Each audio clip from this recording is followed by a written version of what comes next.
This is Bill Hare from Affordable Retirement Abroad. I'm in downtown Chetumal.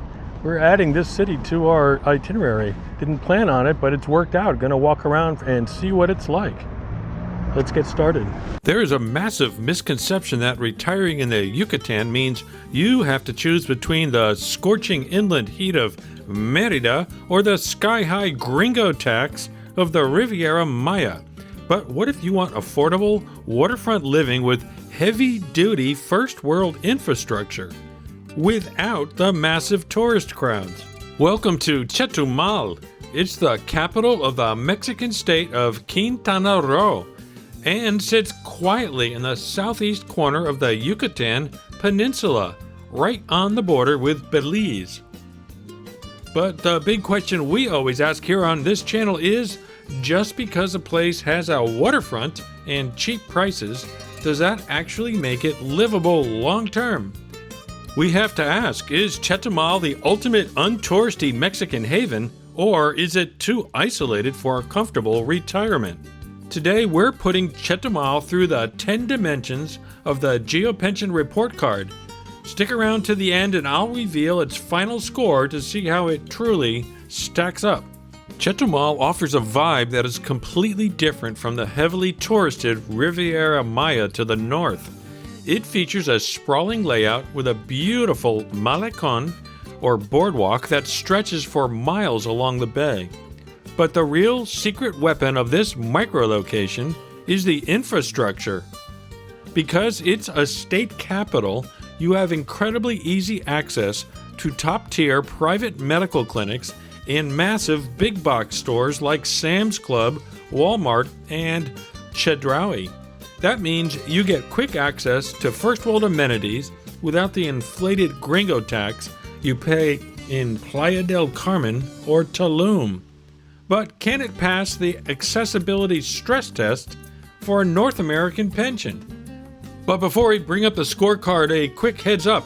My brand new book, How to Retire to the Yucatan on a Social Security Budget, is officially live on Amazon. It's the ultimate boots-on-the-ground playbook packed with the exact budgets, step-by-step residency guides, and healthcare hacks you need. Plus, every copy unlocks completely free access to my private GeoPension Master Planning Vault, giving you all my banking checklists and digital tools in one place. For the price of a couple cups of coffee, you can save yourself hundreds of hours of frustrating internet research. Just scan that QR code on your screen right now or click the link at the top of the description to grab your copy today. All right, let's run the numbers. A single expat retiree can live very comfortably in Chetumal for approximately $1,700 to $2,400 US per month. Because it lacks a massive expat market, your dollar stretches incredibly far here, allowing you to rent near the water and eat out frequently without breaking the bank. So let's dig into exactly why that is across our 10 categories. Let's talk rent. Chetumal doesn't have the huge inflated expat market of Playa del Carmen or Tulum. Because of this, you can find a comfortable 2-bedroom home or modern apartment just a few blocks from the bay for around $600 to $900 a month. Chetumal, in fact, is 40 to 60% cheaper than its Riviera Maya neighbors to the north. But what if you want to buy your retirement home outright? The real estate market here offers a massive discount compared to the Riviera Maya, with nice homes often selling anywhere from $150,000 to $250,000. However, you must understand that the legal reality is, because Chetumal sits right on the coast and right on the Belize border, it is located squarely inside Mexico's restricted zone. This means as a foreigner, you cannot hold direct title to residential land.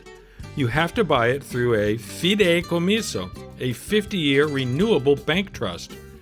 It's a completely legal and safe system that expats use all over Mexico, but you need to factor the initial setup fees and the annual bank management charges into your budget. Even with those extra steps, the overall property value is undeniable, so Chetumal gets an 8 out of 10 for deep affordability, making it one of the best waterfront values in all of Mexico. Number 2, healthcare access, 9 out of 10. This is Chetumal's superpower. As the capital of Quintana Roo State, it has modern private clinics and hospitals, such as Centro Médico de Chetumal and Clínica Carranza. But the real secret is that specialist doctors from Mexico City visit Chetumal's hospitals on a regular scheduled basis. You have access to world-class medical specialists, cardiologists, orthopedists, and ophthalmologists, all at a fraction of U.S. prices, often with same-day MRI results for under $200. Number 3, safety and stability, 8 out of 10. While not quite as statistically safe as the state of Yucatan next door, Chetumal is generally a peaceful, family-oriented government town. According to the U.S. State Department, it has a safety rating of level 2, the same as France, Italy, and Germany. It lacks the heavy cartel presence associated with massive resort towns, and expats generally feel very secure walking the Malecón and enjoying the local culture. Just practice common sense, and you'll find a stable, welcoming community. Number 4, walkability and transport, 7 out of 10. The Malecón is fantastic for a morning walk, but Chetumal is sprawling. Unlike the compact colonial center of Valladolid, you will likely rely on cheap local taxis or the bus system to get to Walmart or Sam's Club for your heavy groceries. While you don't strictly need to own a car, getting across town takes a bit more effort. But we also have to talk about getting to Chetumal in the first place, because it's not easy. The local airport does not fly nonstop to Cancun or Mérida. You are dealing with an isolation level very similar to Campeche. Your best options for getting in and out are the ADO bus system or the brand new train Maya. I was just at the new Chetumal train station and it is absolutely beautiful, but you are still looking at a 4+ hour ride just to get up to the Cancun airport for international flights. If flying back to the States to see the grandkids frequently is a top priority, that logistical isolation is something you need to seriously consider. Number 5, community and belonging, 6 out of 10. If you want a ready-made English-speaking expat bubble with weekly mixers, Chetumal may not be for you. The expat community here is small and scattered, but there are 2 Facebook groups who serve the area, Expats of Chetumal and Expats and Locals of Chetumal, Bacalar, and Maawal. Also, the Mexican locals are incredibly friendly, and you will find it rewarding to integrate into the genuine local culture. Scores a 6 for those needing hand-holding, but a much higher personal score if you prefer an authentic Mexican lifestyle. Number 6, language and English access, 5 out of 10. This ties directly into the community aspect. Because Chetumal is not a tourist hub, English is not widely spoken outside of some specialist doctors and higher-end hotels. Check out this recent Facebook group conversation where an expat is seeking a local to translate a real estate closing. Point is, you will absolutely need some Spanish to negotiate rent, shop at local markets, and handle your daily life.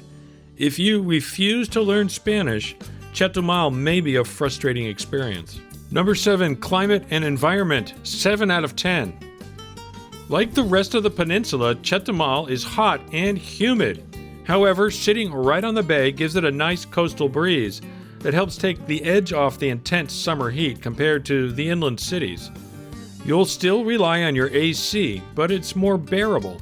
Plus, the surrounding nature, like the nearby Bacalar Lagoon or the stunning Caribbean beaches of Maawal, offer fantastic weekend escapes. And don't forget Belize, just a few miles away, with direct water taxis to the beach mecca of San Pedro in Ambergris Caye. Another big plus for Chetumal is it generally does not suffer from the massive sargassum seaweed issues that are plaguing the Caribbean-facing destinations like Playa del Carmen and Tulum. Chetumal is protected by its geography, as it is located on a bay, the Bahía de Chetumal, rather than the open Caribbean Sea, and it's usually reported as seaweed-free, even during peak sargassum seasons. Number 8, pet friendliness and care, 8 out of 10.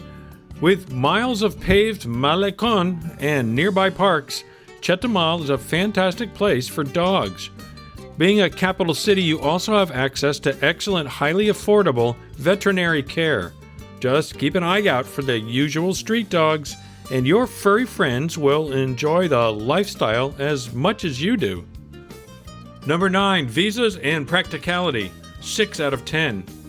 Here's the catch, and why Chetumal takes a massive hit in accessibility. In 2026, the Mexican government requires you to show over $4,300 a month in income just to get a temporary residency visa. If you're living on a fixed Social Security check of $2,000 and you don't have at least $75,000 in savings in the bank, the front door to Mexico is officially slammed shut. But don't give up hope. In my next video, I'll show you a workaround where you can live just next door to Chetumal in Belize, where the visa income requirement is much lower. And finally, number 10, the vibe check, 8 out of 10. Chetumal offers an authentic, untouristy Mexican experience. It's a place where you can enjoy big city amenities like top-tier healthcare and big box shopping without the frantic energy or inflated prices of the Riviera Maya. The vibe is decidedly slow, governmental, and peaceful. If you want a quiet life by the water with all the modern conveniences, Chetumal nails the vibe. The final score is in. Chetumal earns a respectable 72 out of 100. It boasts some of the best affordable waterfront living and healthcare access in Mexico, but it's dragged down by its remoteness and those brutal Mexican visa requirements. But what if I told you there's a back door? A legal way to use Chetumal's cheap healthcare and groceries without needing a Mexican visa. In my next video, I'm going to break down exactly how to legally live in the Caribbean on just $2,000 a month, just a few miles from Chetumal, and still use Chetumal as your personal supply closet. Let me know in the comments below, would you try to meet the steep Mexican visa requirements for Chetumal, or are you looking for a side door? If you want to see exactly how Chetumal compares to its Yucatan neighbors, check out my GeoPension report card videos on Progreso, Valladolid, Campeche, and Tulum Pueblo. Finally, if you're serious about making the leap to this part of the world, don't forget to click the QR code or the link in the description to grab your copy of my brand new book, How to Retire to the Yucatan on a Social Security Budget, and unlock your free GeoPension Planning Vault Resource Kit, all for the price of a movie rental. It's available right now in Kindle and paperback. I'll see you in the next video.